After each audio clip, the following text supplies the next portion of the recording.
As pessoas poderiam pensar, e muitos considerados hereges pensaram, que Jesus não tinha ressuscitado em corpo físico, mas apenas em espírito, ou talvez fosse apenas uma aparição, um fantasma ou ilusão. A descoberta do túmulo vazio foi a prova em que se baseou toda a ortodoxia, e por isso Madalena adquiriu tamanha importância. Era óbvio que as pessoas iriam escrever histórias sobre ela. É historicamente preciso afirmar que Jesus tinha seguidoras e Madalena parece ter sido uma delas, pelo menos, em vida. Para os ortodoxos, Madalena era só mais uma. Para alguns grupos gnósticos ela era especial, mas para nenhum ela era esposa, no máximo, companheira e confidente. A crença na união marital entre Jesus e Madalena foi uma criação muito posterior. Não podemos esquecer que os textos que temos preservados, tanto os apócrifos quanto os canônicos, não podem ser considerados historicamente precisos e nem foram escritos com esta finalidade. Todos são relatos que querem comprovar questões teológicas. Não exprimem exatamente o que Jesus ou Madalena disseram, mas o que queriam provar de acordo com as ideias de cada grupo. Muitos relatos bíblicos são assim. Basta ver as diferenças existentes entre as narrativas da morte e ressurreição de Cristo nos evangelhos. A interpretação das Escrituras também é feita conforme o interesse. Podemos utilizar trechos para defender ou condenar a escravidão. Por exemplo, a Bíblia não é livro histórico.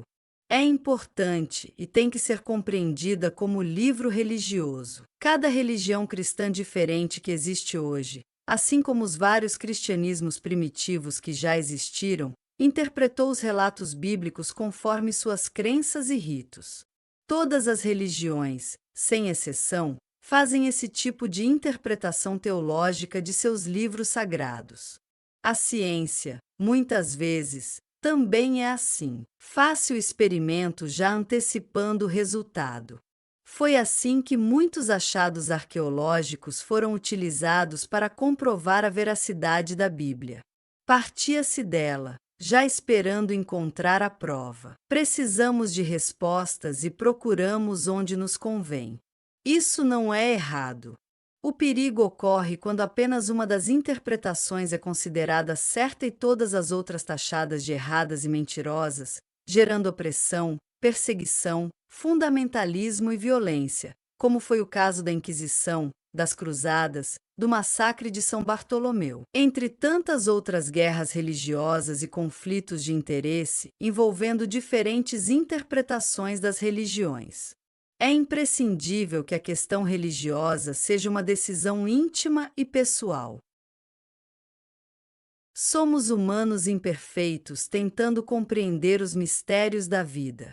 Ainda nos chocamos com a morte, lutamos contra a velhice e a doença. Não nos conformamos com nossa efemeridade.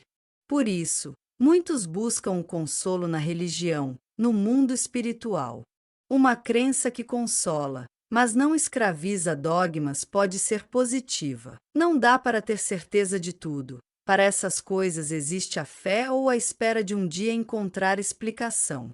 No entanto, para todas as outras existe o conhecimento humano, o bom senso e a tolerância, que devem ser utilizados sem moderação, sempre. Além dos gnósticos, havia muitos outros grupos com crenças diversas que também foram consideradas heréticas pelos ortodoxos e que possuíam vários textos que não foram considerados inspirados por Deus e, portanto, taxados de apócrifos.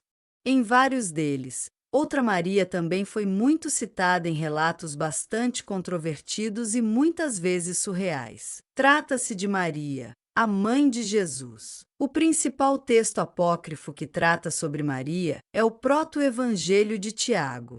Citado pelo teólogo católico Orígenes, no início do século III d.C., é datado de meados ao fim do século II d.C. e foi muito popular na Idade Média, influenciando a arte, a imaginação popular e os dogmas católicos marianos. É chamado de Proto-Evangelho porque aborda assuntos anteriores à vida de Cristo e teve autoria atribuída a Tiago, que seria meio-irmão de Jesus, filho de José.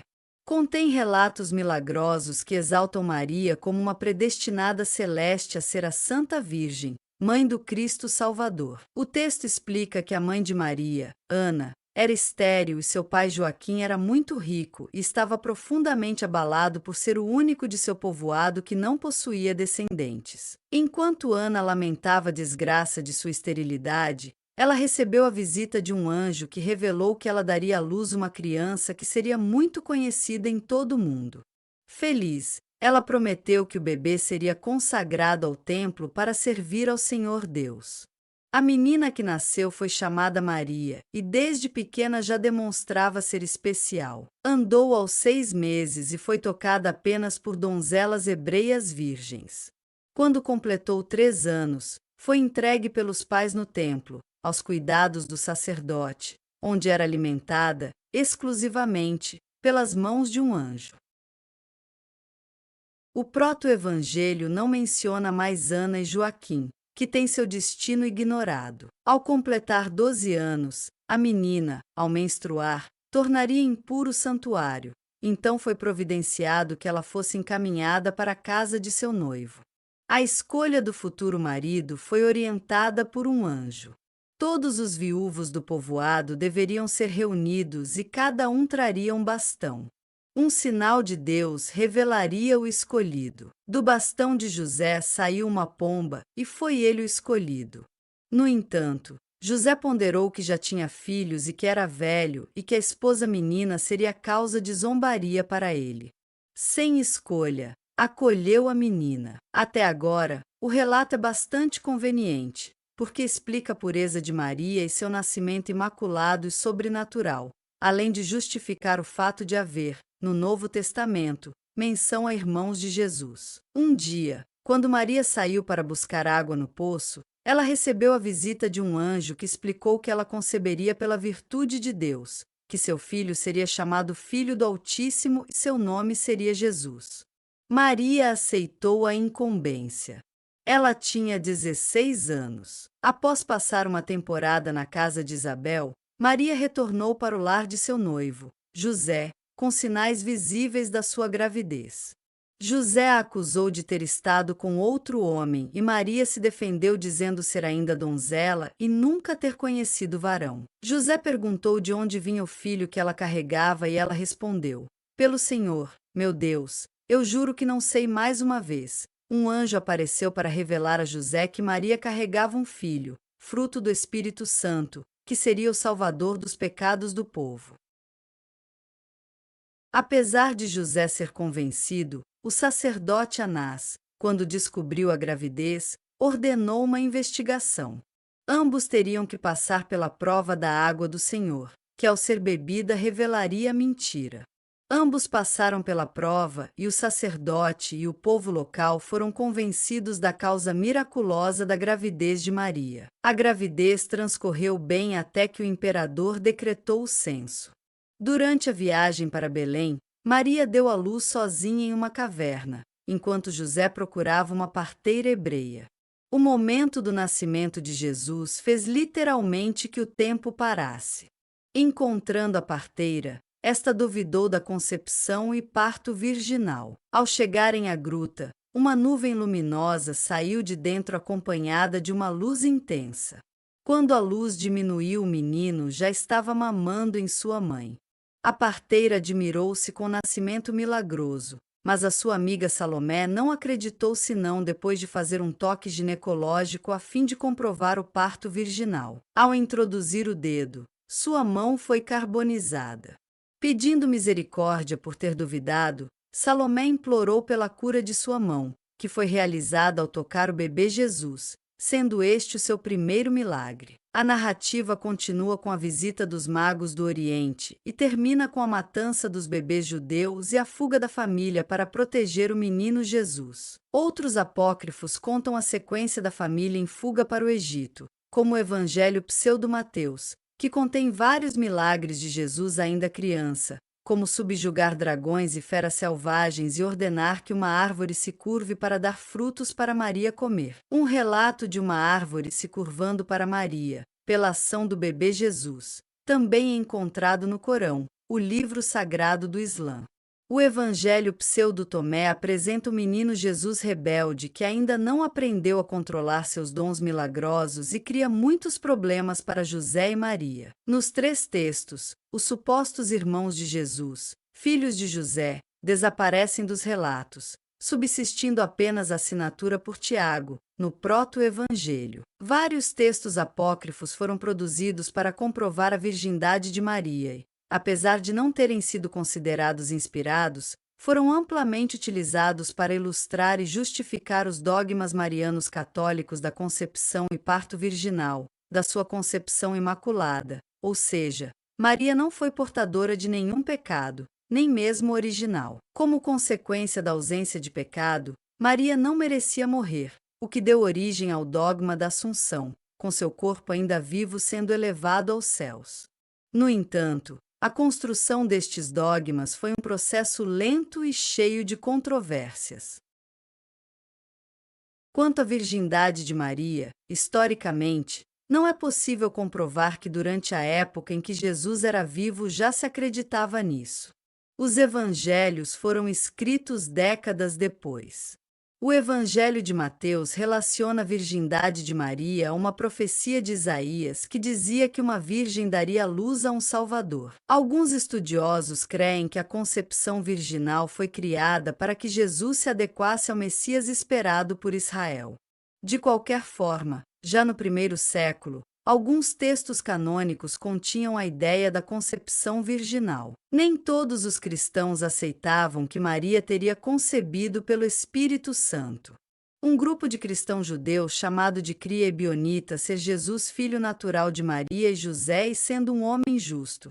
Jesus teria sido ungido por Deus como Messias durante seu batismo, recebendo então a filiação divina. Outros grupos heréticos, conhecidos como adocionistas, também sustentavam que Jesus era puro homem, nascido naturalmente, exaltado por Deus como seu filho após o batismo ou após a crucificação. O primeiro concílio ecumênico da Igreja, realizado em Nicéia, para definir questões relativas à pessoa de Jesus e uniformizar o credo católico, não mencionou a questão da virgindade de Maria, tendo o credo inicial preconizado que Jesus era Deus, Filho unigênito do Pai, da mesma substância, gerado, não criado e que havia descido do céu, encarnado e se feito homem. A expressão nasceu da Virgem Maria foi incluída posteriormente e aparece no credo niceno-constantinopolitano vigente até os dias atuais. Outra controvérsia sobre Maria foi iniciada por Nestório, patriarca de Constantinopla, que entendia que Jesus tinha 2 naturezas, uma humana e outra divina. Maria seria mãe do Jesus humano e não do Jesus divino. Ela não deveria ser chamada Mãe de Deus, título atribuído pelos pagãos às deusas mães como Cibele e Ísis, mãe do deus Horus. A controvérsia foi resolvida pelo Concílio de Éfeso, realizado em 431 d.C. por votação dos bispos presentes. Declarou-se que Maria era verdadeira Mãe de Deus, mas segundo a carne. Jesus seria uma pessoa humana e divina ao mesmo tempo. O título Mãe de Deus foi outorgado a ela e a figura icônica de Ísis com seu filho Horus no colo, amplamente difundida no Império Romano, foi modificada para representar Maria e o menino Jesus. Quando se diz que Maria é mãe, afirma-se a humanidade de Cristo, e quando se diz virgem, afirma-se a divindade de Jesus. Com o tempo foi sendo criado o dogma da virgindade perpétua. O Segundo Concílio de Constantinopla, realizado em 553 d.C., já falava na sempre Virgem Maria. O Sínodo de Latrão, do ano de 649 d.C., transformou a virgindade perpétua de Maria em dogma. Maria teria sido virgem antes, durante e após o parto. Santo Agostinho, Orígenes e outros teólogos entendiam que um corpo que recebeu o Verbo de Deus teria que ser imaculado e puro sempre e não poderia ser manchado pela relação sexual. Para o teólogo Jerônimo, do século IV d.C., tanto Maria como José teriam sido celibatários, dando margem à interpretação de que os irmãos de Jesus seriam, na realidade, primos, designação parental que não aparece no texto bíblico. A virgindade de Maria garante a filiação divina de Jesus e a explicação do parto virginal é dada como milagre, porque nada é impossível para Deus. Assim como o brilho do sol entra e sai por uma vidraça sem quebrá-la, Jesus teria, da mesma forma, entrado e saído do ventre da Virgem mantendo-a intocada. Outros textos apócrifos trazem Maria em outras situações que não há da Virgem incorrupta que pariu o Salvador. O Pistis. Sofia apresenta Maria como seguidora de Jesus e conhecedora da gnose. Jesus afirma que de Maria veio o corpo material que ele havia purificado e refinado, e que ela também houvera recebido a semelhança com a Virgem da Luz e por isso seria capaz de interpretar seus ensinamentos. No texto apócrifo, Maria passou a contar uma história de Jesus quando criança. Ele e José estavam em um vinhedo quando um espírito semelhante a Jesus surgiu perguntando por ele e se dizendo seu irmão. Maria pensou que era um fantasma e o amarrou aos pés da cama. Maria correu ao vinhedo e contou o acontecido a Jesus que, imediatamente, soube quem era o suposto fantasma. Chegando à casa, Maria e José viram que os dois eram idênticos. Quando solto, o Espírito abraçou Jesus e o beijou, e então tornaram-se um só. Esse teria sido o encontro da verdade e da graça, que proporcionaria aos homens herdarem o reino da luz. Mais uma vez encontramos em um texto gnóstico o beijo como uma comunhão de união espiritual e não carnal ou erótica. Outro apócrifo aborda a morte de Maria, o passagem da bem-aventurada. Maria, cuja autoria atribuída a José de Arimateia é desmentida pela Igreja Católica. Dogma mariano da Assunção ao céu com seu corpo ainda vivo, exclusivo da Igreja Católica Apostólica Romana, é desmentido pelo texto apócrifo. Segundo o texto, Maria teria pedido a Jesus que a avisasse com antecedência sobre o momento de sua própria morte e que estivesse presente para levá-la na companhia de anjos. 2 anos após a ascensão de Jesus, um anjo veio informá-la que em 3 dias ela morreria. Ela mandou chamar José de Arimateia e os outros discípulos para acompanhá-la em seus momentos finais. No dia da sua morte ocorreram trovoadas e relâmpagos, chuvas e terremotos. O apóstolo João foi milagrosamente transportado de Éfeso e, ao entrar no quarto de Maria, recebeu dela uma reprimenda por não ter cuidado dela como Jesus queria. Os outros discípulos, com exceção de Tomé, chegaram em uma nuvem sem que nenhum deles soubesse porque tinham sido levados a Jerusalém. Maria esclareceu que era para acompanhar a sua morte. No domingo, Cristo apareceu cercado de anjos e recebeu a alma de sua mãe, que foi levada por ele para o céu. Mas Satã entrou no aposento para queimar o cadáver e matar os apóstolos. No entanto, um grande brilho cegou os demônios e, aproveitando-se do ocorrido, os discípulos levaram o corpo para o vale de Josafá. No caminho, um judeu chamado Rubem tentou jogar o corpo no chão, mas suas mãos ficaram secas imediatamente e só foram curadas pela sua promessa de conversão e batismo. Após todos estes percalços, o cadáver de Maria foi devidamente sepultado. Tomé, que havia sido transportado com atraso, viu o corpo de Maria se elevando aos céus e recebeu em suas mãos, caída do céu, a faixa que havia sido enrolada no cadáver de Maria. Tomé quis ver o corpo sepultado e, quando foram ao local, ele havia desaparecido. Ele mostrou a faixa que estivera envolvendo o cadáver e que caíra do céu, comprovando que o corpo dela também tinha sido levado. O texto encerra-se com a afirmação de que não há nenhuma razão para duvidar dos acontecimentos nele narrados, porque Jesus entrou e saiu de uma virgem, penetrou com portas fechadas no local onde se reuniam os apóstolos, curou surdos e cegos e ressuscitou dos mortos. Realmente, a lista dos milagres é grande, e se para Deus tudo é possível. Textos apócrifos podiam auxiliar as crenças dos ortodoxos, como no caso do proto-evangelho de Tiago, que confirma a virgindade de Maria, ou dificultar a interpretação católica, por exemplo, de que mulheres não poderiam interpretar os ensinamentos de Jesus, como Pistis Sofia, que atribui a Maria o conhecimento e a interpretação dos ditos de Jesus. Um texto muito popular na Antiguidade e Idade Média provocou muitos problemas para os ortodoxos. Ele relata as aventuras de Tecla, discípula de Paulo, reverenciada até os dias de hoje como santa, sendo considerada padroeira da Espanha. O Atos de Tecla foi tão popular que em algumas partes do mundo católico o culto a Tecla competiu com o culto mariano. As histórias de Tecla circularam por muito tempo em tradições orais que foram reunidas por um presbítero, na Ásia, em um texto maior conhecido como Atos de Paulo Tertuliano, que proibia que mulheres batizassem. Criticava o texto por endossar a prática das mulheres ensinarem e batizarem na fé cristã. A história de Tecla começa com a moça ouvindo as pregações de Paulo sobre o celibato e a abençoada vida de castidade.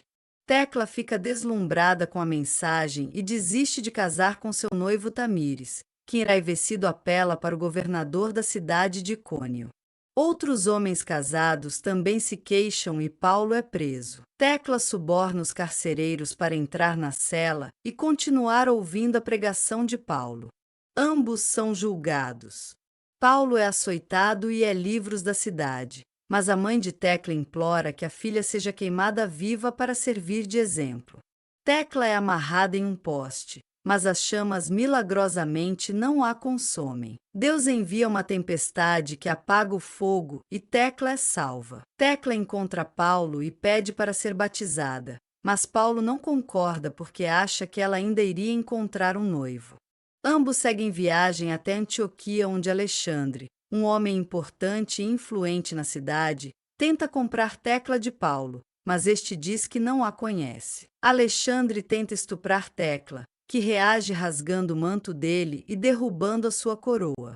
Sentindo-se humilhado pela mulher, Alexandre leva a Tecla ao tribunal e ela é condenada a ser devorada por feras selvagens no circo. Uma aristocrata chamada Trifena tenta proteger Tecla, mas a garota é levada à arena das feras. Uma leoa, ao invés de comê-la, passa a protegê-la das outras feras. As mulheres da plateia gritam contra a sentença de morte. Depois que a leoa morre e prevendo que sua morte era inevitável, Tecla se atira em um tanque de focas comedoras de gente e se auto-batiza proclamando: em nome de Jesus Cristo, neste dia final eu sou batizada. Deus salva Tecla novamente enviando um raio que atinge o tanque e mata todas as focas, deixando a moça ilesa. Tecla é finalmente libertada e, disfarçada de homem, procura Paulo, que a incumbe da missão de ensinar a palavra de Deus. No século V d.C., o imperador romano Zeno teve um sonho profético com Tecla e ergueu uma igreja em homenagem a ela na cidade de Seleucia. A devoção a Tecla espalhou-se da Turquia para o Egito, Síria e Roma. O culto a Tecla foi considerado perigoso pelos ortodoxos por causa do protagonismo feminino. Apesar das relações entre gêneros não serem tão claras, visto que Paulo, um homem, era retratado como um apóstolo de Deus e a mãe de Tecla, uma mulher, exigiu a morte da própria filha. O que vemos na maior parte do texto é o embate entre a dignidade feminina e a truculência masculina. Paulo nega conhecer Tecla, deixando-a exposta ao estuprador Alexandre, que condena a Tecla à morte por não se submeter ao estupro. As mulheres, por outro lado, demonstram serem dignas. Tecla é a heroína da história. Trifena tenta defendê-la da força masculina. As mulheres de Antioquia gritam por justiça e entre as feras selvagens é uma leoa que defende e protege Tecla. Apesar da proibição, Tecla conquista o direito de batizar e de pregar a mensagem de Jesus. Pela ligação de Tecla com Paulo, pelo texto ter sido escrito baseado em tradições antigas e pelo protagonismo feminino evidente da trama, alguns estudiosos questionam se as histórias de Tecla foram o motivo que levou o autor de 1 Timóteo a compor a carta em nome de Paulo. A carta prevê que haverá pessoas que condenarão o casamento e critica as mulheres que, segundo ele, aprendem a viver ociosas, correndo de casa em casa. Não somente elas são desocupadas, mas também bisbilhoteiras, indiscretas, falando que não devem. Desejo, pois, que as jovens viúvas se casem, criem filhos, dirijam sua casa e não deem ao adversário nenhuma ocasião de maledicência. Porque já existem algumas que se transviaram, seguindo Satanás. Visão completamente oposta dos Atos de Tecla, que ensina as mulheres a deixar suas famílias, a não se casar, nem ter filhos. Para o Paulo dos Atos de Tecla, abençoados os corpos das virgens, pois estas agradarão a Deus. Possivelmente, as histórias de Tecla e outras semelhantes foram o motivo que levaram o autor de 1 Timóteo, que não é Paulo, a escrever a carta em nome dele. Outros grupos heréticos criaram muitos problemas aos ortodoxos em relação à participação feminina. Um deles, conhecido por montanistas, foi causa de atrito e de severas reações pelos heresiólogos ortodoxos. O movimento montanista foi fundado por Montano, nascido em meados do século II d.C., na Ásia Menor, e sacerdote do deus Apolo, convertido ao cristianismo. As informações sobre ele e seu movimento são conhecidas pelos escritos de seus detratores Eusébio de Cesareia e Epifânio. Montano teria escrito várias obras, mas nenhuma sobreviveu. O montanismo foi um movimento profético milenarista, inspirado por revelações espirituais com previsões de um fim próximo. Montano afirmava ser a encarnação do Espírito Santo e por isso recebia profecias direto de Deus. Montano tinha duas profetisas sacerdotisas como companheiras, Maximila e Priscila. Alguns autores argumentam que o costume de ter mulheres como sacerdotisas viria da tradição do deus Apolo, do qual Montano foi sacerdote e que possuía mulheres no sacerdócio. As profecias montanistas indicavam que o fim do mundo como conhecemos estava próximo e que as pessoas precisavam estar preparadas para o retorno de Cristo. Ele fundaria um reino de paz e harmonia com seus eleitos que duraria 1000 anos. Uma nova Jerusalém seria fundada, não no local da Jerusalém atual, mas longe da descrença dos judeus, na cidade de Pepusa, na Ásia Menor. Essa esperança escatológica na parousia, ou seja, a intervenção de Deus no mundo com o retorno de Cristo, era representada na profecia de Maximila, que afirmava que depois dela não haveria mais profecia, só o fim. A preparação para o fim dos tempos exigia dos seguidores disciplinas muito rígidas, como, por exemplo, um viúvo não poderia casar novamente, mulheres não podiam usar quaisquer adornos, jejuns severos e incitação ao martírio pela fé. Para Montano, após o batismo não haveria novo perdão aos pecados. Como Montano falava em nome do Espírito Santo, ele contestava a autoridade dos bispos e das escrituras, o que criou para ele um enorme embaraço. Apesar do combate dos ortodoxos, o movimento montanista cresceu e atraiu muitos adeptos, sendo mais famosos deles Tertuliano, que, de caçador de heresias, tornou-se-lhe próprio um herege. Até o século VII d.C. ainda havia montanistas, apesar das expectativas escatológicas não se cumprirem. Desde o início do cristianismo houve ideias apocalípticas escatológicas, ou seja, expectativa do fim dos tempos proveniente de uma revelação divina. O próprio Paulo aguardava o fim dos tempos para quando ainda fosse vivo. Quando o templo foi Jerusalém destruído pelos romanos no ano 70, os cristãos pensaram que seria o fim dos tempos. O Apocalipse de João, um livro repleto de profecias escatológicas, apesar de controverso, entrou para o cânone bíblico e até hoje os cristãos aguardam a parousia, a volta de Jesus para o julgamento final, que proporcionará aos eleitos um reino sem fim de perfeição. O fim previsto por Montano e suas profecias não aconteceu e o fracasso despertou a consciência dos problemas do movimento carismático, característico do cristianismo primitivo e baseado nas revelações do Espírito Santo. Como afirmar que Deus falou pelos profetas se as suas profecias não se concretizaram? O que deveria ser feito caso um ortodoxo revelasse uma profecia que estivesse em desacordo com outra? Os gnósticos afirmavam que possuíam um conhecimento secreto, fruto de revelações por vezes do próprio Cristo, mas suas crenças eram diferentes das crenças ortodoxas. Para resolver todas essas questões, os movimentos proféticos e carismáticos foram aos poucos sendo marginalizados e excluídos e a autoridade das Escrituras foi cada vez mais defendida, sendo os bispos, detentores da herança apostólica, os únicos intérpretes autorizados. O triunfo do cristianismo ortodoxo era inevitável. Dos conflitos surgidos entre as várias vertentes cristãs presentes nos 3 primeiros séculos da nossa era, emergiu a que foi denominada ortodoxia, que viria a ser a interpretação dominante adotada pelo Império Romano no século IV d.C., transformada em Igreja Católica Apostólica Romana, que manteria sua hegemonia até a Reforma Protestante no século XV d.C. Durante séculos, foram os vencedores ortodoxos que escreveram a história da Igreja cristã a seu modo. As doutrinas diferentes foram consideradas heréticas, perseguidas e seus escritos foram destruídos. O ponto de vista da vertente dominante foi o oficial e por muito tempo ninguém ousou contestá-lo, mesmo porque poucos conheciam outra versão. O surgimento do humanismo e iluminismo, o fortalecimento dos estados nacionais, a perda da influência católica, o surgimento dos movimentos reformistas, novas descobertas científicas aliadas a achados arqueológicos de documentos que provavam que outrora houvera cristianismos muito diferentes daquele que conhecíamos até então, foram as causas da mudança da perspectiva de grande parte da população em relação a como compreender as religiões.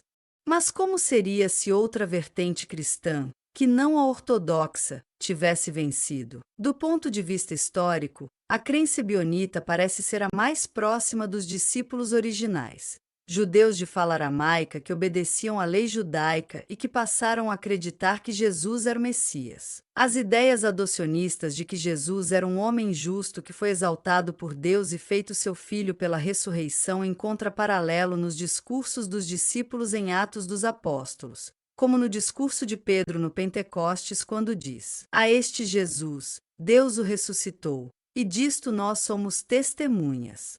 Portanto, exaltado pela direita de Deus, ele recebeu do Pai o Espírito Santo prometido e o derramou. E é isto que vedes e ouvis. Saiba, portanto, com certeza, toda a casa de Israel, Deus o constituiu Senhor e Cristo, este Jesus a quem vós crucificastes. A revelação divina pelo Espírito Santo, manifesta no Pentecostes, também foi contestada, como no caso dos montanistas e seu mais famoso seguidor, Tertuliano. A interpretação da questão da divindade de Cristo gerou diversas controvérsias, levando alguns a pensar que o próprio Deus Pai sofreu e morreu na cruz interpretando literalmente a passagem do Evangelho de João: "Eu e o Pai somos um." Outros entenderam que Jesus era uma divindade menor que Deus Pai e que a ele era subordinado e ficaram conhecidos como subordinacionistas e encontram respaldo na afirmativa: "Porque o Pai é maior do que eu." Um dos maiores teólogos cristãos, Orígenes, que defendia uma cristologia subordinacionista, teve suas ideias condenadas, juntamente com a crença na pré-existência da alma e na salvação final de todos. Corretos ou não, a totalidade desses cristãos foi considerada herege, perseguida, exilada e muitas vezes exterminada, gerando a intolerância religiosa que existe até os dias de hoje. Por outro lado, devemos a sobrevivência da tradição cristã à estrutura organizacional e teológica dos ortodoxos. Toda a história do Ocidente foi profundamente influenciada pelo pensamento cristão dominante. Se os ebionitas fossem os vencedores, talvez o cristianismo fosse apenas uma seita judaica ou tivesse desaparecido após a diáspora judaica que ocorreu com a tomada de Jerusalém pelos romanos. Se os montanistas tivessem vencido, as escrituras teriam perdido sua importância e talvez não tivéssemos nunca acesso ao maravilhoso Sermão da Montanha. Se os gnósticos tivessem triunfado, talvez ainda tivéssemos mulheres apóstolas e deusas femininas, mas o gnosticismo era acessível apenas a uma elite espiritual, enquanto a ortodoxia era mais ampla. Os gnósticos almejavam libertar-se do mundo material e alguns condenavam a maternidade. Como o gnosticismo teria sobrevivido sem novos adeptos? As pessoas não iluminadas pela gnose valorizavam a vida familiar, os negócios e a vida social como um todo. Os gnósticos precisavam do isolamento para encontrar sua centelha interior. Para os gnósticos o mundo era ruim. Para os ortodoxos, Deus fez tudo perfeito. nós é que o corrompemos com o pecado. Os montanistas viviam uma vida de rigor ascético. Os ortodoxos repartiam o pão e compartilhavam o vinho. Até os pagãos, que criticavam os ortodoxos, admitiam que eles conquistavam os miseráveis alimentando os vivos e encaminhando os mortos. Irineu declarava que, assim como o sol, criatura de Deus, é um só e o mesmo em todo o mundo, também a pregação da verdade brilha em toda parte, iluminando todas as pessoas de boa vontade. E nenhum dos governantes da Igreja, por maiores que sejam seus dotes em questões de eloquência, há de ensinar doutrinas diferentes. A realidade é que nunca saberemos como teria sido se a ortodoxia não tivesse sido a vencedora. Com certeza, nossos costumes e crenças teriam sido muito diferentes. Tertuliano, antes de romper com a ortodoxia, reclamava que hereges e filósofos preocupavam-se com perguntas que levavam à heresia como: de onde vem a humanidade? Como ela surgiu? Qual a origem do mal? Por que o mal existe? Segundo Tertuliano, ironicamente excluído da Igreja, o catolicismo triunfara porque foi o que ofereceu as respostas verdadeiras a essas perguntas e assim permaneceu até que a verdade teológica católica começasse a ser contestada. Em qualquer disputa, inclusive nas religiosas, há sempre perdas e ganhos. A ortodoxia universalizou o cristianismo, mas endossou a dominação masculina pelo controle apostólico restrito aos homens. Os ortodoxos ajudaram milhares de pessoas a encontrar consolo espiritual e material pela caridade, mas excluiu desses benefícios os que não professavam a sua fé. As mulheres perderam o status de apóstolas que tinham nas primeiras igrejas paulinas e de profetisas, como na crença montanista, mas a doutrina apocalíptica escatológica que professavam foi minimizada, diminuindo o medo e o pânico de um fim dos tempos que é iminente. Perdemos o prestígio das mulheres como merecedoras da salvação pela compreensão da gnose, mas a maternidade, condenada por alguns gnósticos, foi santificada pelos ortodoxos. Com o triunfo ortodoxo, perdemos a representação que tinham Madalena, Salomé e outras mulheres como discípulas de Jesus e fomos condenadas a ficarmos caladas nas igrejas e sermos submissas aos nossos pais e maridos. No entanto, é importante lembrar que a história é cíclica e é constantemente reescrita e remodelada. A ortodoxia nunca eliminou completamente os pensamentos heréticos e adaptou à sua crença várias de suas práticas. Dos ebionitas, eles tomaram a reverência pelas tradições e escrituras de Israel. Com os marcionitas, entenderam que era necessário ter um cânone fixo das escrituras. Dos gnósticos, guardaram a ideia que é uma elite na igreja responsável pela interpretação correta dos ensinamentos de Jesus. Até mesmo do paganismo, a igreja adotou muitas de suas tradições, como as vestes sacerdotais, o domingo, que era o dia do Deus Sol, e muitas outras. A descoberta recente de muitos evangelhos e textos apócrifos perdidos fez renascer crenças até então esquecidas.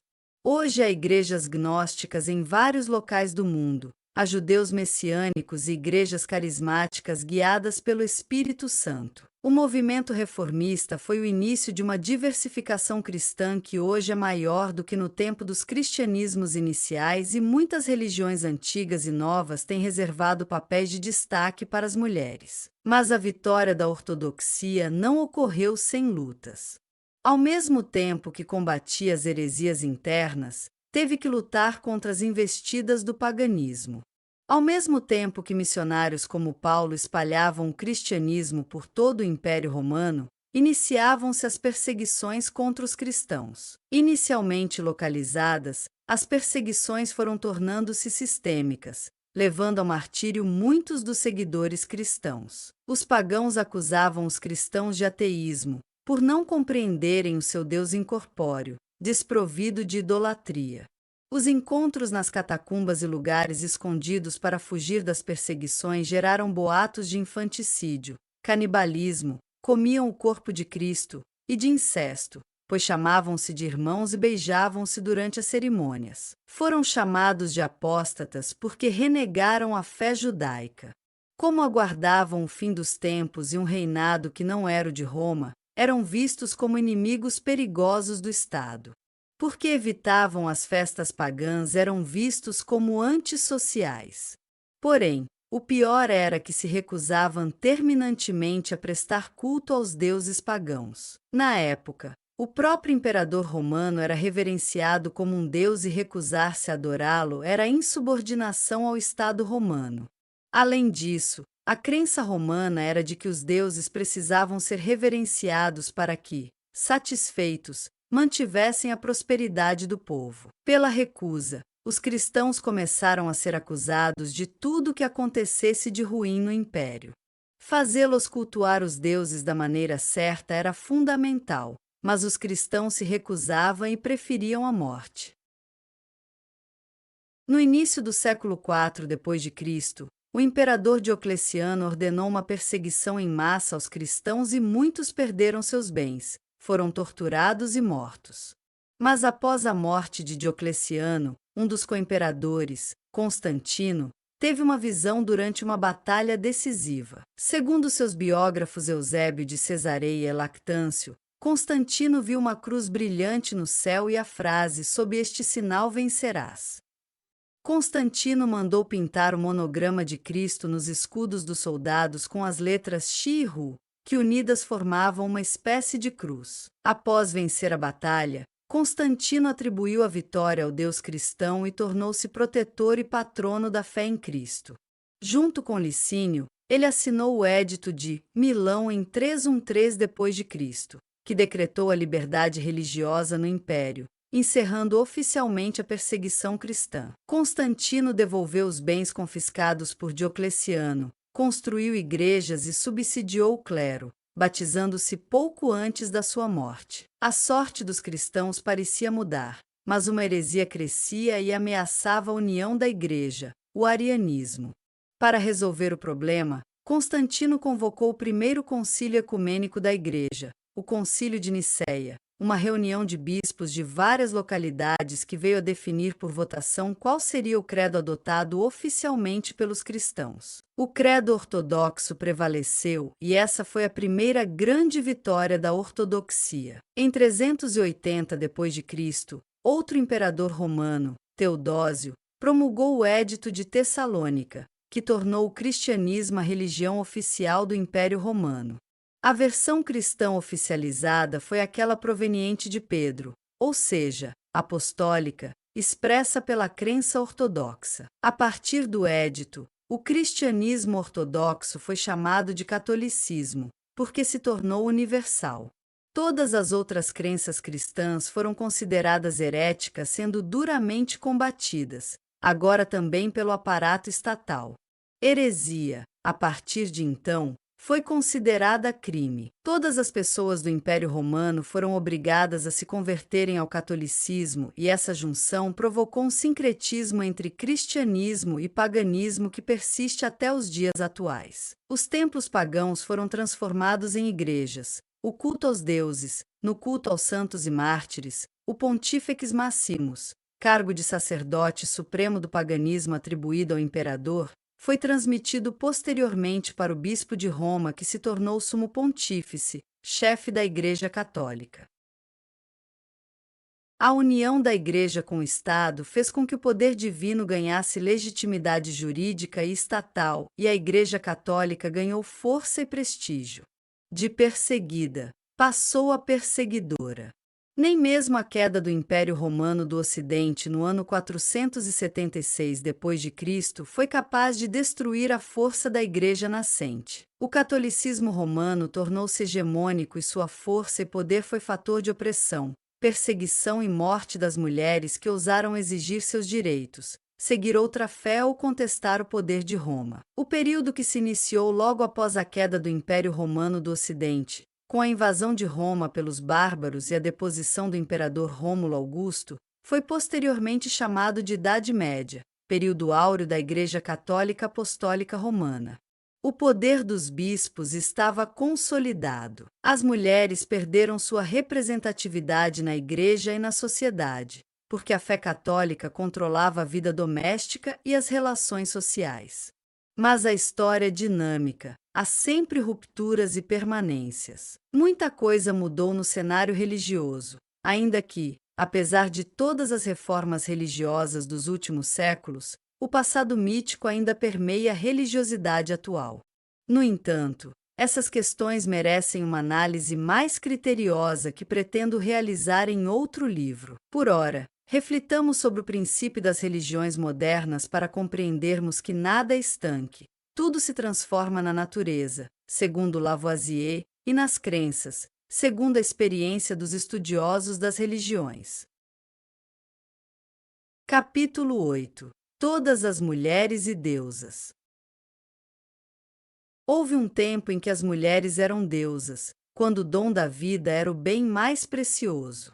Eram elas que detinham o poder mágico de gerar uma nova vida. Como o processo de sedentarização foi iniciado pela descoberta da agricultura, provável invenção feminina, as mulheres eram as mais importantes nas primitivas sociedades agrícolas porque dependia delas a subsistência dos clãs. A ampliação da produção dos alimentos, as disputas por terras férteis e a utilização das primeiras armas de bronze originaram conflitos que realçaram a importância da força masculina.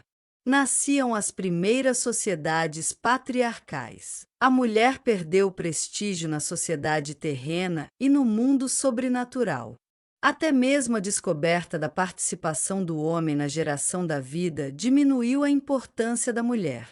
A mudança ocorreu no plano divino por reflexo da mudança na Terra. Algumas sociedades passaram a desenvolver atividades de pecuária.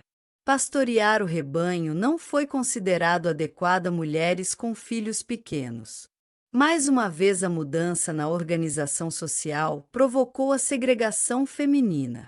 As mulheres, cada vez mais, foram obrigadas a uma vida doméstica e servil. A criação de gado influenciou as religiões, trazendo o costume de realizar sacrifícios para os deuses. Observando o ciclo de nascimento, morte e renascimento, algumas pessoas imaginaram que a vida teria surgido de um grande sacrifício primordial e por isso reencenavam o ritual do sacrifício para continuar a ter renascimento e prosperidade. Para conseguir gado suficiente, alguns grupos começaram a saquear seus vizinhos, levando a disputas sangrentas e violência. Os homens inventaram a guerra e a vida perdeu importância. Os deuses primordiais não eram mais exclusivamente femininos e foram substituídos por deuses antropomórficos com características masculinas, deuses mais dinâmicos e guerreiros. As deusas mães primordiais e os deuses altos criadores, inacessíveis, foram desaparecendo. O retorno da divindade transcendente ocorreria séculos depois em um mundo controlado pelos homens onde não haveria mais lugar para a Mãe Divina. Em tempos de disputas, a força bruta era fundamental e as mulheres foram rebaixadas do panteão celeste e submetidas aos homens no plano terreno. As disputas por território fizeram os deuses mais fortes. No entanto, ainda havia deusas nas religiões politeístas, com as quais as mulheres podiam se identificar. No período conhecido como Era Axial, entre 900 e 200 a.C., surgiram em 4 regiões distintas as grandes tradições religiosas e filosóficas que ainda influenciam o pensamento contemporâneo: confucionismo e taoísmo na China, hinduísmo e budismo na Índia, monoteísmo em Israel e racionalismo filosófico na Grécia. O ser humano começou a buscar respostas dentro de si mesmo. O sacrifício e o mito tiveram sua importância diminuída. A ética e a moralidade foram privilegiadas. O único meio de encontrar Deus, Nirvana, Brahman ou o caminho era por meio da empatia. A religião passou a significar compaixão. Os sábios axiais não se preocupavam tanto com doutrina ou metafísica. A fé não dependia de acreditar em rígidas proposições doutrinais, como ocorre com as religiões ocidentais atuais. Alguns sábios da época recusavam-se a discutir teologia, era perverso, imaturo e irrealista procurar o tipo de certeza que muita gente hoje espera encontrar na religião. Os sábios axiais acreditavam que as pessoas não deveriam receber ensinamentos em matéria de fé. Era preciso vivenciar pessoalmente a experiência religiosa em seu interior. No entanto, apesar de terem revolucionado o pensamento religioso, não havia mulheres entre os principais sábios axiais.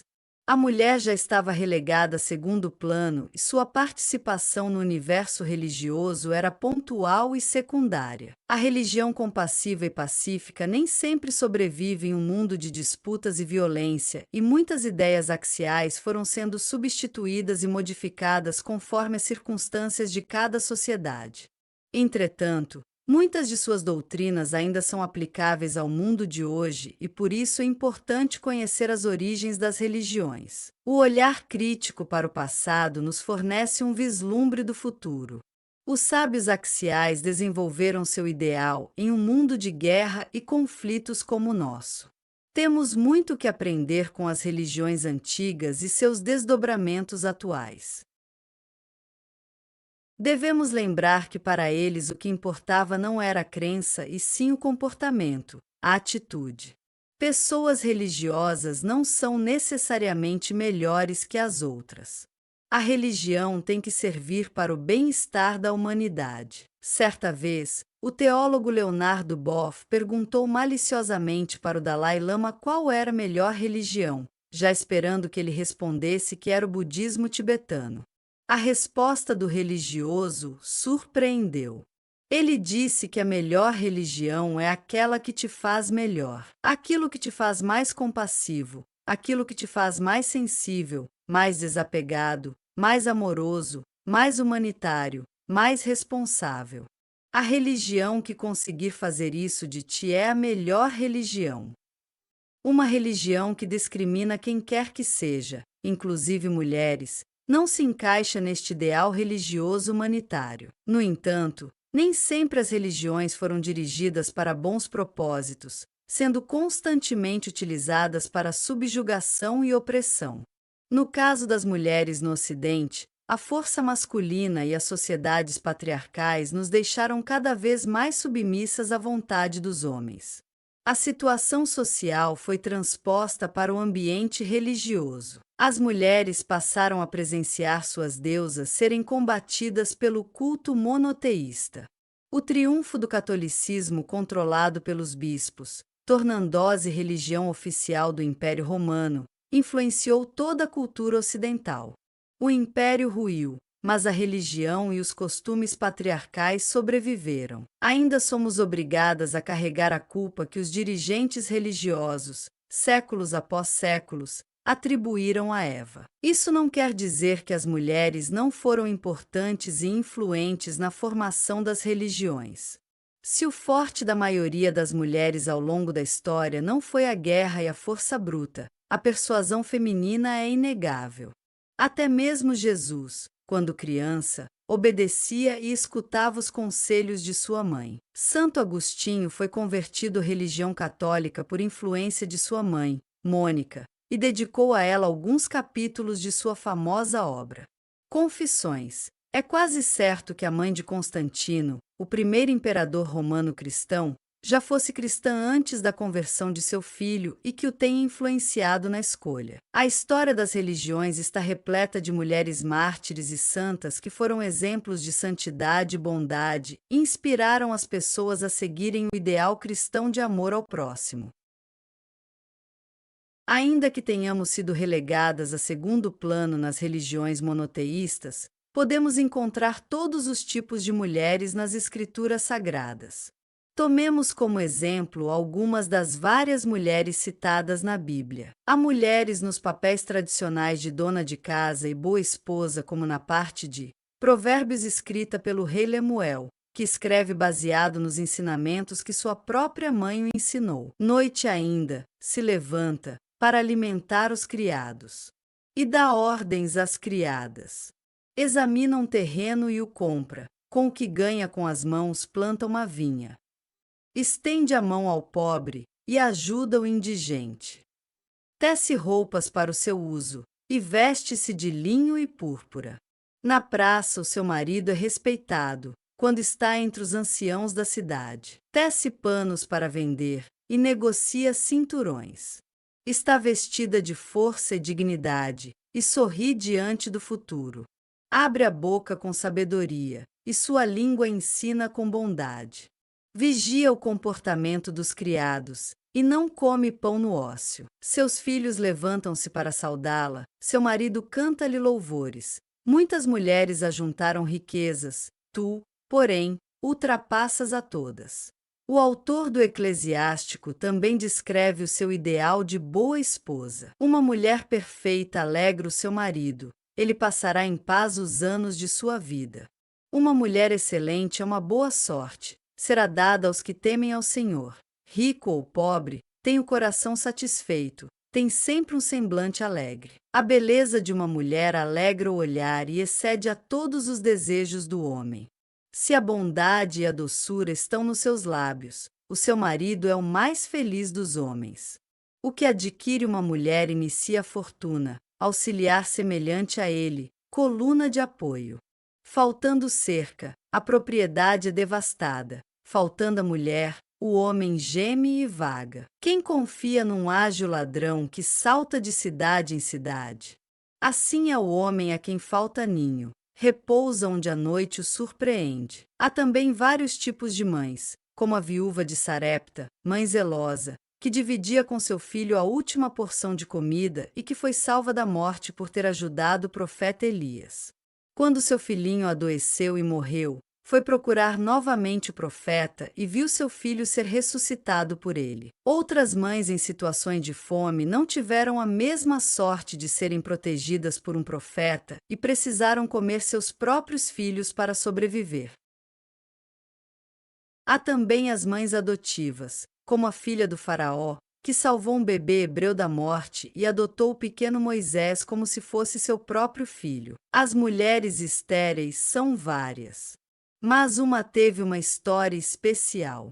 Ana, esposa de Eucana, não se conformou com sua esterilidade e foi ao templo orar a Yahvé. Depois que comeram e beberam, Ana se levantou.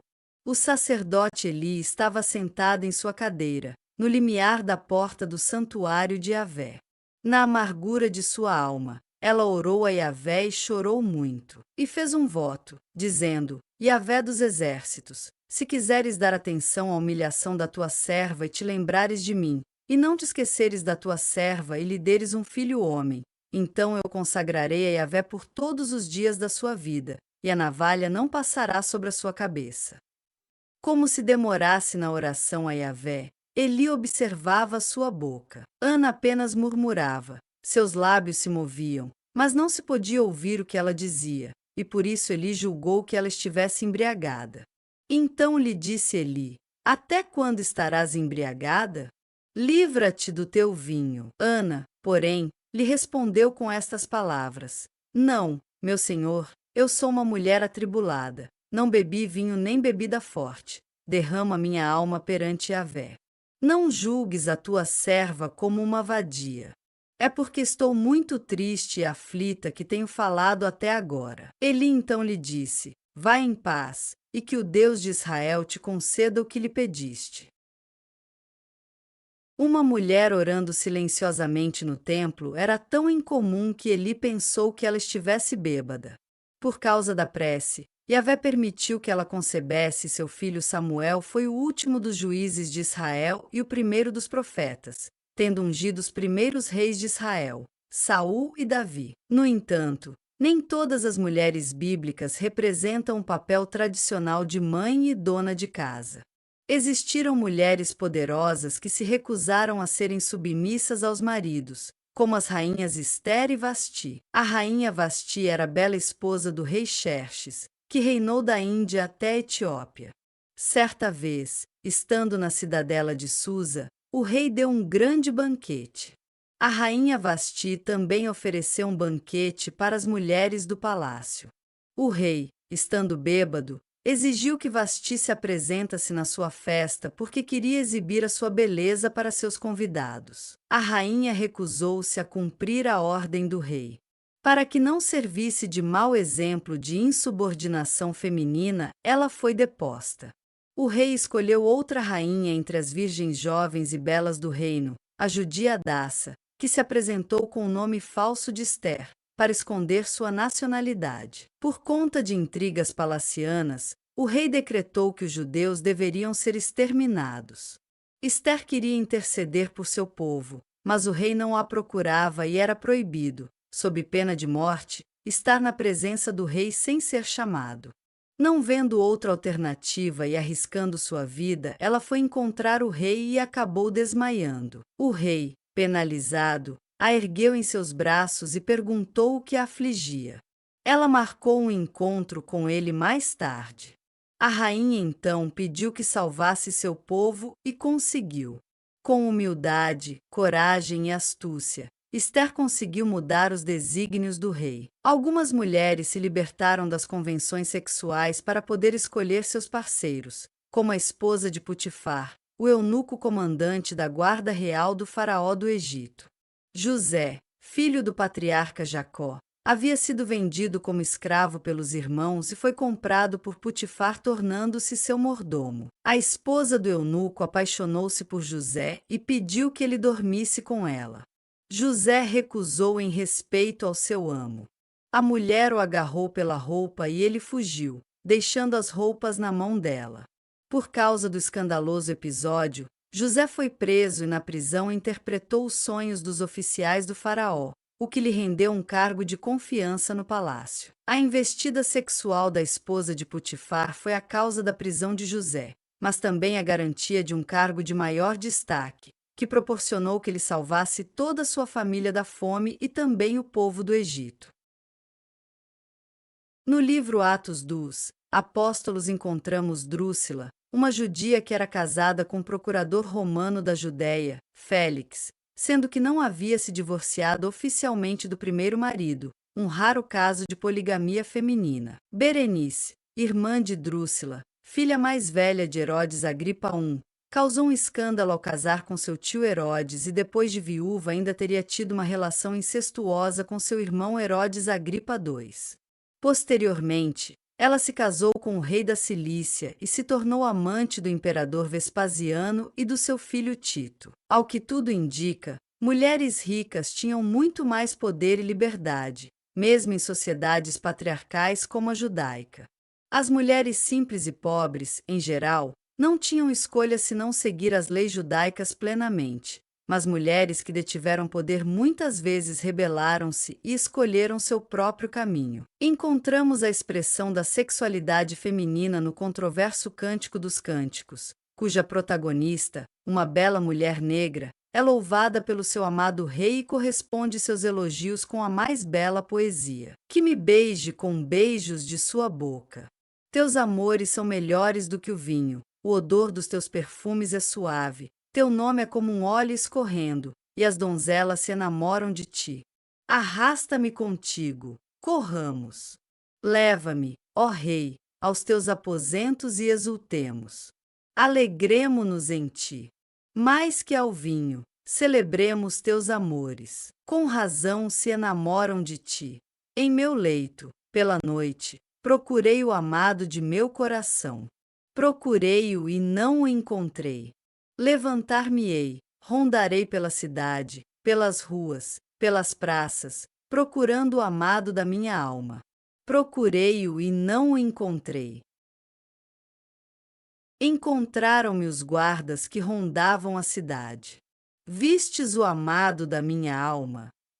Passando por eles, contudo, encontrei o amado da minha alma.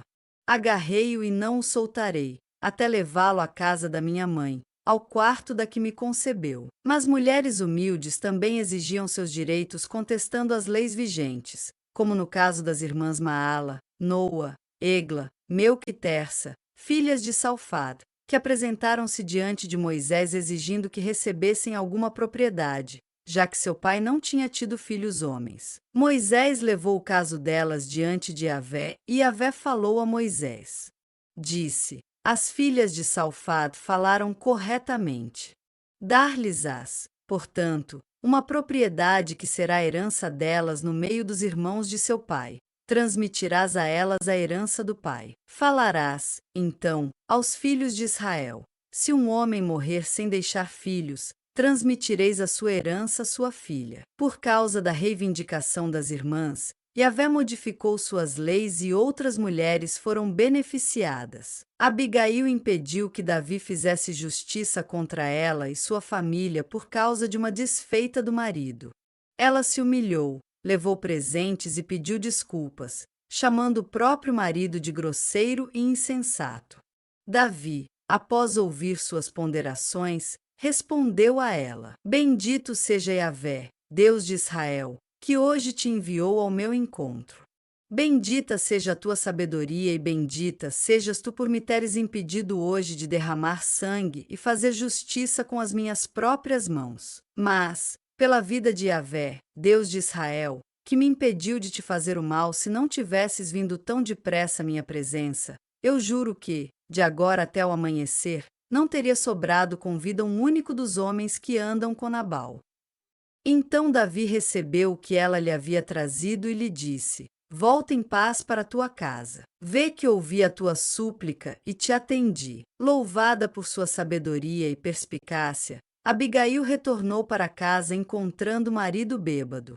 10 dias depois, Nabal morreu e Davi pediu que Abigail se tornasse sua esposa. Outra mulher perspicaz salvou sua cidade da destruição. Estando cercada a cidade em que vivia, ela mandou chamar o comandante do exército sitiante, Joabe, perguntando se ele tinha a intenção de destruir uma cidade de Israel, herança de Yahvé.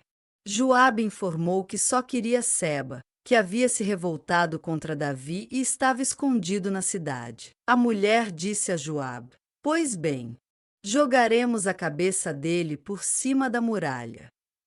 A mulher enfrentou todo o povo apenas com a sua sabedoria e degolaram a Seba, filho de Bocre, e jogaram a cabeça a Joabe. Então ele mandou soar a trombeta e se afastaram da cidade, e cada um foi para sua tenda. Outras mulheres também se destacaram por serem heroínas de guerra. Uma delas foi Raabe, a prostituta de Jericó, que escondeu 2 espiões israelitas enviados por Josué. Ela fez um pacto com os espiões, prometendo não os denunciar em troca de proteção para sua família. Ela ainda os instruiu como poderiam se esconder e que caminho tomar na fuga. Raabe e sua família passaram a fazer parte de Israel. A genealogia de Jesus cita o nome da prostituta como bisavó de Jessé, pai do rei Davi. O nome dela é ainda mencionado em 2 epístolas do Novo Testamento em Hebreus. Ela está na lista dos grandes heróis e heroínas do passado junto com os patriarcas. Foi pela fé que Raabe, a prostituta, não pereceu com os indóceis, porque receberá pacificamente os espiões, sendo louvada também pelas suas obras na Epístola de Tiago. Outra heroína de guerra foi Judite, nome que corresponde à forma feminina da palavra hebraica para judeu, que desafiou a autoridade dos homens e foi responsável pelo aniquilamento do exército de Nabucodonosor. A campanha militar de Nabucodonosor era chefiada pelo general Holofernes, que sitiou a cidade de Betúlia e aguardava que a população se rendesse ou morresse de fome. Judite, uma viúva rica e independente, procurou os governantes da cidade com um plano, que ela só poderia revelar após o sucesso. Ela vestiu suas roupas mais sedutoras e, junto com sua serva, deixou a cidade em direção ao acampamento assírio. Na tenda de Holofernes, ela contou como ele poderia derrotar os israelitas sem perder um só homem. Judite pediu, em troca da informação, para deixar o acampamento durante a noite para orar. Nos dias que se seguiram, levando com ela suas bolsas de comida, Judite e a serva saíam do acampamento, retornando no dia seguinte. Na 4ª noite, Holofernes convidou Judite para um banquete íntimo em sua tenda, a sós. Holofernes bebeu demais e deitou-se em sua cama. Aproveitando a situação vulnerável do general, Judite o decapitou usando a espada dele. Ela e a serva retornaram ao acampamento levando a cabeça do general na bolsa de comida. A cabeça foi espetada no muro da cidade e os assírios, ao descobrirem sobre a morte de seu general, fugiram. Durante a debandada e estimulados com a notícia da morte de Holofernes, os israelitas atacaram as tropas assírias, provocando um massacre. Outra mulher que usou seu poder de sedução e perspicácia para derrotar um homem poderoso e forte foi Dalila, a amante de Sansão. Um homem tão forte a ponto de matar um leão com as próprias mãos era Sansão. Ele foi juiz em Israel e combateu os filisteus. Era um homem irado e vingativo, mas perdeu sua força por causa de uma mulher. Sansão apaixonou-se por Dalila, mas ele não sabia que ela havia aceitado ser espiã dos filisteus por dinheiro. Ela insistiu várias vezes para que ele contasse para ela de onde vinha sua força e como ele poderia ser dominado. Sansão contava a ela mentiras e os filisteus não conseguiam matá-lo. Mas ela foi muito insistente e ele acabou confessando que a força dele estava nos cabelos, que nunca haviam sido cortados. Ela fez com que Sansão adormecesse em seus joelhos e mandou cortar as tranças do cabelo dele. Os filisteus atacaram, furaram seus olhos e o prenderam. Os cabelos de Sansão cresceram e ele, por fim, vingou-se, derrubando as colunas do templo dos filisteus, matando muitos e morrendo no desabamento, cumprindo sua sina de ser o exterminador dos filisteus eleito por Yahvé. A Bíblia nos reserva ainda muitas surpresas, como Atalha, filha da odiada Jezabel, que foi a única mulher a ser rainha de Judá, tendo reinado por 7 anos até ser assassinada em um golpe palaciano. Havia também mulheres que tinham participação na religiosidade hebreia, como a profetisa Uda, que falava em nome de Yahvé. Ela foi consultada pelo rei Josias na época do descobrimento do livro da lei, durante a reforma do Templo de Jerusalém. Jeremias, o grande profeta de Yahvé, era seu contemporâneo e, assim como ela, previu a destruição de Jerusalém pelos babilônios, mas foi Uda, uma mulher, que foi consultada pelo rei e não Jeremias. Maria, a irmã de Moisés, também era profetisa, mas porque ousou contestar seu irmão, foi alvo da ira de Yahvé, que a deixou leprosa. Outra mulher que possuía poderes sobrenaturais era a feiticeira de Endor. O rei Saul havia expulsado os necromantes e adivinhos, mas quando viu seu acampamento cercado pelos filisteus teve medo e resolveu consultar uma vidente. Disfarçou-se. Saiu escondido e, procurando a mulher em Endor, pediu para que ela evocasse o espírito do profeta Samuel. Quando o profeta apareceu, ela soube que era Saul o homem que a consultava e teve medo por causa da proibição. O rei prometeu que não aconteceria nada a ela.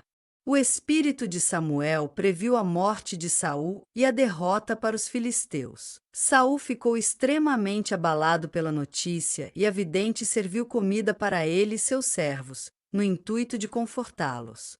O primeiro rei de Israel descumpriu suas próprias ordens e consultou uma mulher no momento de maior angústia de sua vida. Também havia mulheres na liderança da nascente igreja cristã como Febe, diaconisa da igreja de Sencreia, Prisca, que mantinha uma igreja em sua casa, e Júnia, a apóstola do Cristo. Mulheres que morreram martirizadas por não renegarem a fé são encontradas na época do governador Seleucida Antíoco IV, século II a.C.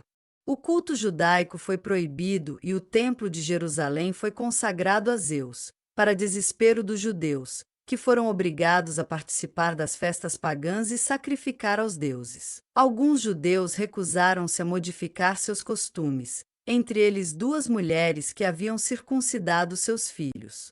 Elas e os bebês foram obrigados a desfilar pela cidade e foram atirados da muralha da cidade. Uma mãe foi obrigada a ver seus 7 filhos serem torturados, mutilados e assados vivos, sendo morta em seguida, por não concordarem em comer carne de porco. Mulheres sábias e instruídas, conhecedoras da lei, são exemplificadas por Lloyd e Eunice, avó e mãe do discípulo Timóteo, que o instruíram no conhecimento das Sagradas Escrituras. Podemos destacar ainda Lídia, uma mulher de negócios de Tiatira, que vendia tecidos finos. Além de mulheres fascinantes, a Bíblia ainda nos brinda com uma deusa, Azerá, e com Maria, aquela que foi considerada por muitos como a única mãe de Deus.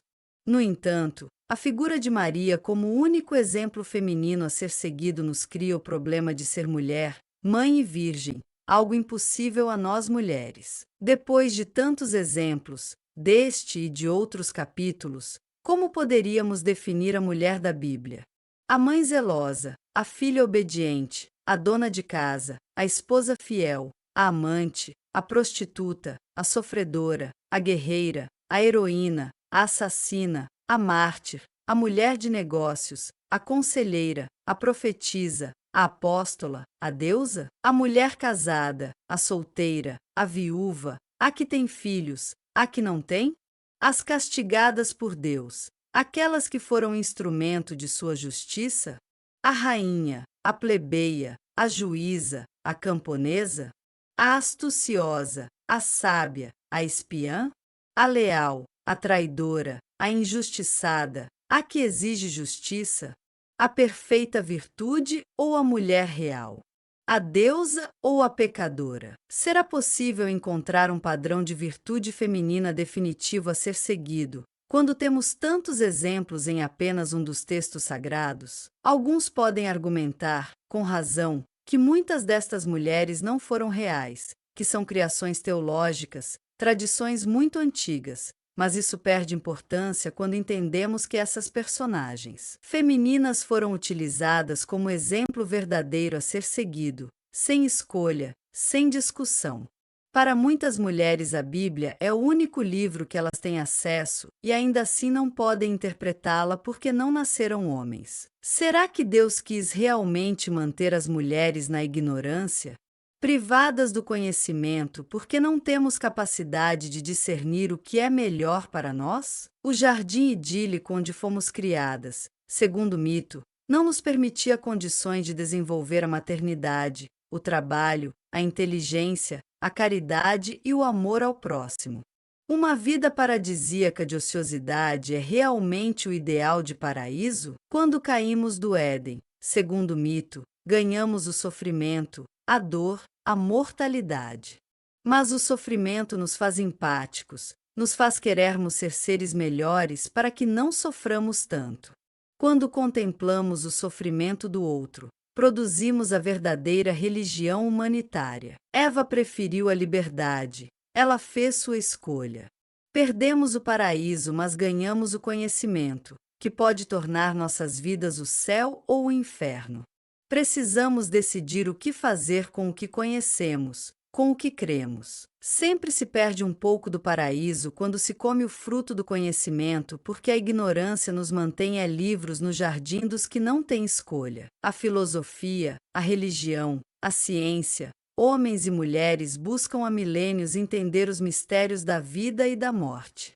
A curiosidade e a sede de saber nos fazem progredir e compreender melhor o que por muito tempo parecia incompreensível. Odin deu um de seus olhos para beber da fonte da sabedoria e continuou cometendo erros. Ele era louvado como um Deus sábio, mesmo tendo defeitos. Eva também buscou a fonte da sabedoria, comeu do fruto do conhecimento. Mas ela não perdeu apenas um olho. Ela recebeu a vergonha, o exílio, a dor e a morte. Nós, mulheres, herdeiras de Eva, fomos obrigadas a carregar a culpa imposta a Eva por uma escolha que não foi nossa, nosso fardo até hoje. Talvez seja o momento de termos um novo olhar para essa história, para nossa história e para o futuro das religiões. Não devemos apagar o passado, mas transformar as lições na alavanca para mudanças nas práticas religiosas. Todas as mulheres e deusas encontram-se nos textos sagrados e mitos religiosos.